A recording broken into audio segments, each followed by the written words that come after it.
अब भी चाहो तो हमें शादी तुड़वा सकते, मैं तुम्हें यहां से ले जाऊंगा।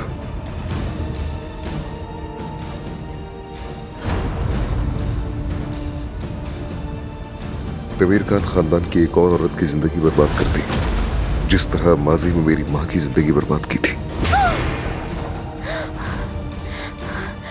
आपको जो करना है आप कर लें, मैं अपने शोहर को और अपने बेटे को किसी कीमत पर नहीं छोड़ूंगी।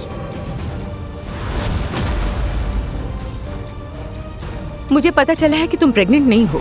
फौरन दफा हो जाओ इस घर से फरिया। निकलो यहाँ से, तुम्हारी कोई जगह नहीं है। जाओ, चली जाओ, मेरी नजरों के सामने से चली जाओ, चली जाओ।